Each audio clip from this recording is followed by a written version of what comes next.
Welcome to the Epcotien Adventure, a podcast where we talk about all things Disney, but we're Epcot-centered. including tips and tricks, festivals and favorites, and the very latest in our rankings and reviews. But we're still old enough to remember when you'd have to watch a parade to see this many villains. This is episode 130, The Legend of Disney's Villains Grove, a choose-your-own-adventure story. Or, this is what happens when the trick is the treat. So now, please remain seated, keeping your trembling hands, arms, feet, and legs inside the podcast as we embark on our Epcotien adventure.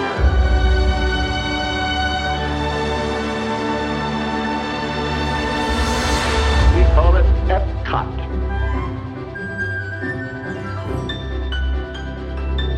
Howdy folks, and welcome to episode 130 of the Epcotien Adventure. I'm Rod. And I'm Sue. And why am I talking so weird? You're being weird. I am being weird. Well, folks, it's the Monday before Halloween, so we're going to get into the spooky side of Epcot. Spooky. But we're not going to really be at Epcot. We're going to be at Disney California Adventure one last time for a trek through Villains Grove. Ooh, But I'm excited already. this time, it's a choose-your-own-adventure story. Yay! We've done this for Galaxy's Edge. We did it one other time for Phantom Manor. For last year's Halloween episode. That was fun. This time, I wrote the script, and Sue's going to be trying to find her way through Disney's Villains Grove. And I have no idea what's about to happen. Now, there are ways to meet an untimely end, depending on the choices you make. So if you're not familiar with the Choose Your Own Adventure story, these go back to the books from the 1970s and 80s. Whole series of these books where you could literally choose your own adventure, and depending on the choices you make, you may or may not survive. I loved these books. I did too. They were so fun. They were so much fun. I would still read them. I don't know if they're still a thing. I think we said that last time too. I think we did. And it's been a whole year and I haven't done any more research on it. But if they're still a thing, I would still do it. Do you want to tell us a little bit about what Villains Grove is? Great idea. If you listen to our previous episodes, you'll see where we talked about Villains Grove as part of the Oogie Boogie Bash. It's actually one of the best reasons to go to Oogie Boogie Bash. It's the main reason I wanted to go. Oh, it was so much fun. Listen to the episode about Oogie Boogie Bash and you'll kind of get a better feel for what it is, but it's a walkthrough in the Redwood Creek Trail that, after dark, becomes a series of vignettes, I guess is the way to put it, and it's the darker side of Disney where it's based on the villains. That's hence the name Villains Grove. Yeah, funny how that works. It's not spooky, it's not scary, it's just immersive? I don't know even how to say it. It's very unique. It is spooky, but it's not scary. That's a good way to put it. You get the spooky vibes, but nothing's gonna jump out. Oh, in Rod's story, I'm sure it will. But you go through like scenarios and atmospheres. They create atmospheres with light and sound and a lot of video projections. Lots of projections. Some very cool effects. So the actual Villains Grove, you're not going to die. Nothing's going to kill you. Nothing's going to jump out. This one, I don't know. We'll see. Let's see how far I make it. All right, so let's jump into the legend of Villains Grove. While on vacation along the West Coast, you and your fearless puppers Molly decide to visit Grizzly Peak National Park. You book a room at the Grand Californian Lodge in the middle of this beautiful part of God's creation overlooking Grizzly Peak. As you awake on the first glorious morning, you pack your day pack with the essentials: a map, water, and a flashlight. You have room for just one more item. Will that item be a snack, a box of dog treats, or a knife? Is Molly coming with me on my adventure, or is she staying behind at the lodge? Molly is coming with you. Well, then, of course, I have to bring treats. Box of dog treats. I'm going to regret not bringing a knife, aren't I? I don't know. We'll have to see. I'm bringing a box of treats to a knife fight. Cool. You can only take one of the three. I've got to bring treats for Box of dog treats it is. Okay. You spend your first day hiking through nature's wilderness. As dusk approaches, you decide to take a shortcut back to the lodge along the Redwood Creek Trail. As you approach the trail, the last flickers of sunlight disappear behind Grizzly Peak, leaving only the purple haze of twilight to illuminate the path ahead. The trail takes you through some of the most beautiful parts of the forest, but legend has it that some shall we say, oddities occur along the path you've chosen. You think to yourself, I hope the legend of the Villain's Grove isn't true. I've got a bad feeling about this. As you round the bend into the deepest part of the forest, the light starts to wane as you enter a clearing. Your pup Molly stops mid-path and stares at you forebodingly, as if to say, listen, do you smell something?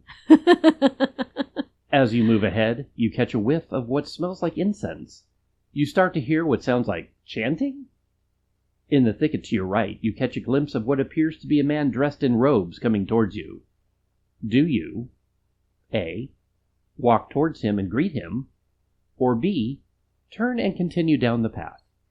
Well, I know who this man is, and I have no desire to meet him, but we are in Villain's Grove. I feel like maybe we should do some exploring. I don't think he's going to give us any helpful advice. It's my first choice, and I'm already... I don't know. I'm going to say, let's go ahead and greet him. What's the worst that could happen? You're going to walk towards him and greet him. You call out to the man in robes. Well, hey there! He continues towards you, now at a brisk pace. He reaches towards you. And he shall smite the wicked and plunge them into the fiery pit.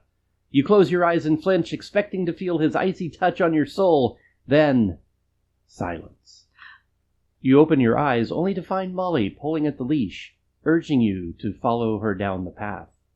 You feel like you've experienced something otherworldly, something right out of a story you remember as a child. A tale from the famed Chapel of Notre Dame. Molly pulls at her harness, partly to get you away from the ethereal scene you just experienced, and partly to lead you towards a beautiful waterfall of colors. Oh, that sounds much better. Good job, Malls. The path ahead is illuminated in a sea of shadows, vines, and a colorful array of plant life, looking both beautiful and menacing at the same time. You notice the shadows have begun to overtake the light, shadows of ravens circling over the vine-covered landscape. As the light fades, you notice a woman dressed in what appears to be regal robes. Her pointed headdress and staff lead you to believe she might be a little bit magnificent, yet malevolent. Ooh. As she approaches, you feel a sense of something encircling you. As the feeling grows, you find yourself entwined in the vines. They have now begun to cocoon you. Faster and faster they encircle you. Oh dear, what an awkward situation. Do you, A, scream for help, or B, try to run away? Had I brought the knife, I could probably release myself. I have a feeling there's no one here to help me. But running away when I'm already encircled by vines isn't going to do much. I'm going to try to run away. I don't think there's anyone here to help me.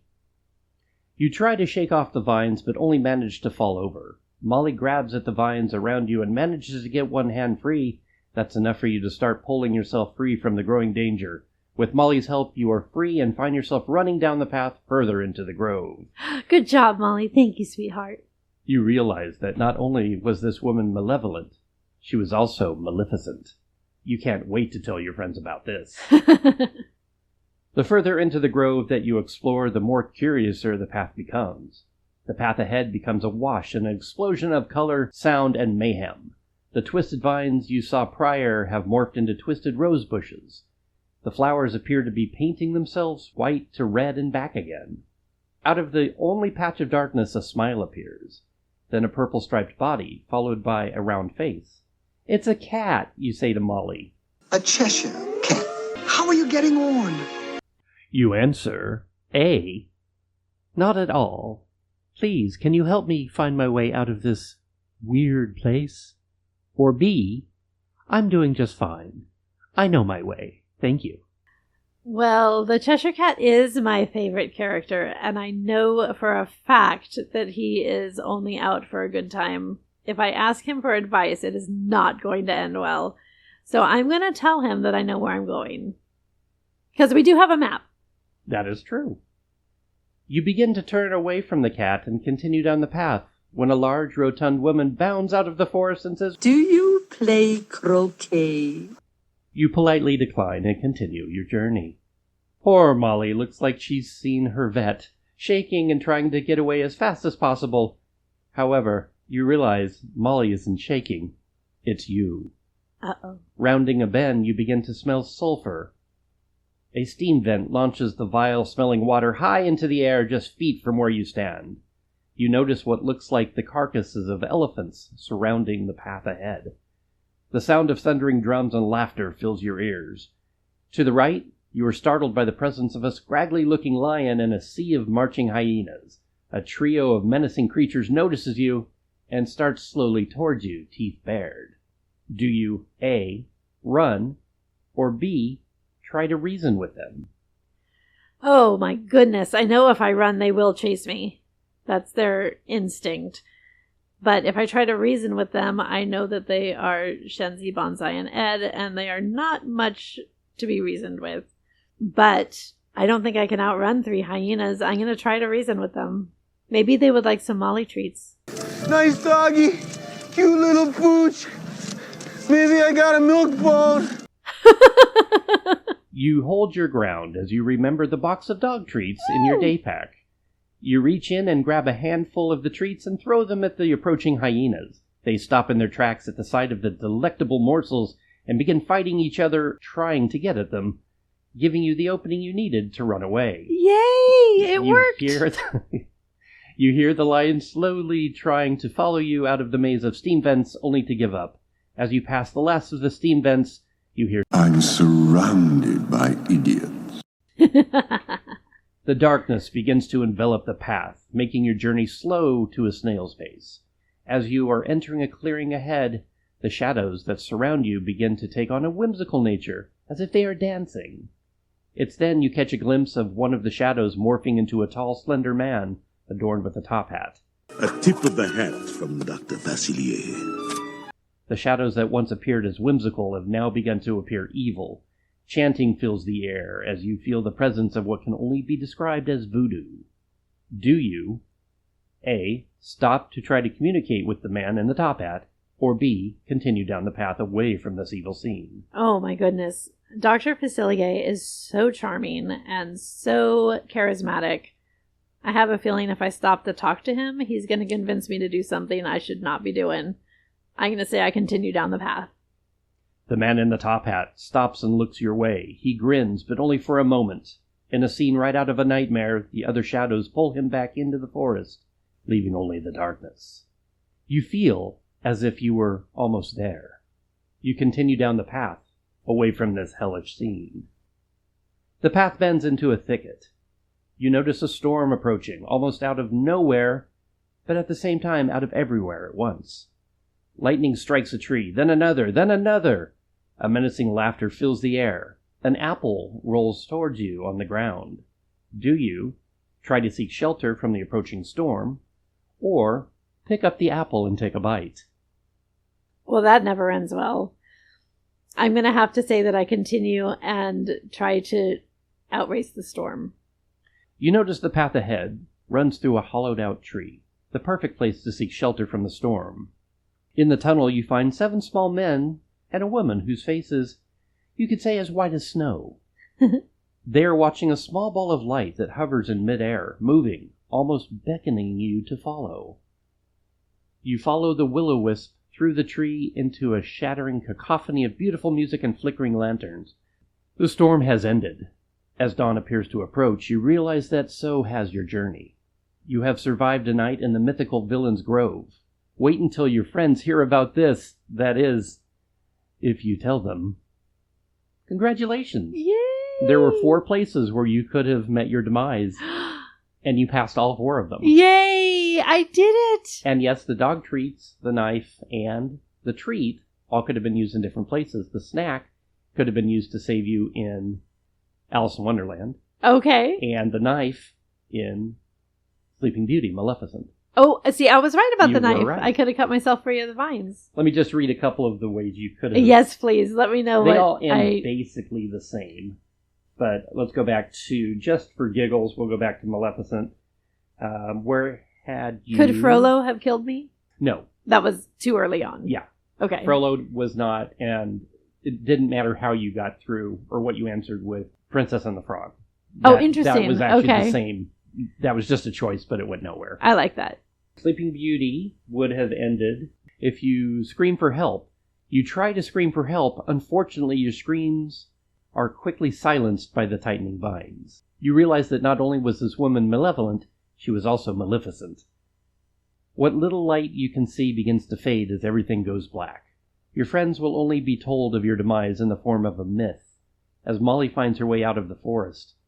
But you've just become part of the legend of the Villain's Grove. Oh. So all of the endings end that same kind of way. I love but, that. yeah.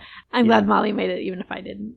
With Alice in Wonderland, it would have been... Oh, if you had said yes, can you show me how to get out of Villain's Grove, or out of the Grove of Villains?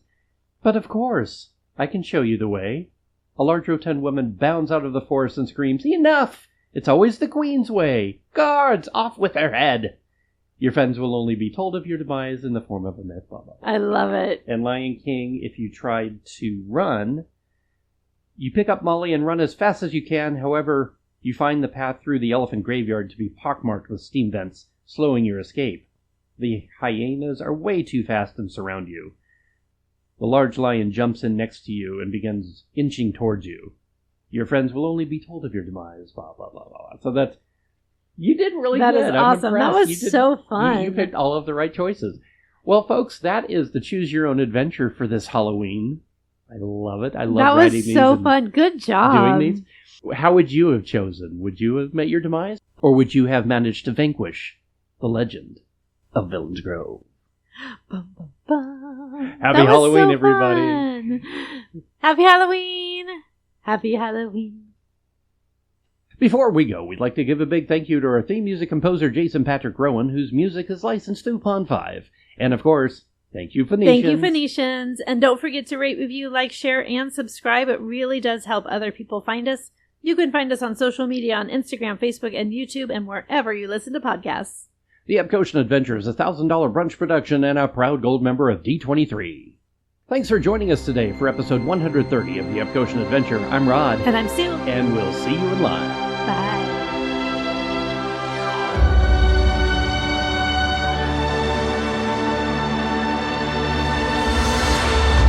Thank the Phoenicians.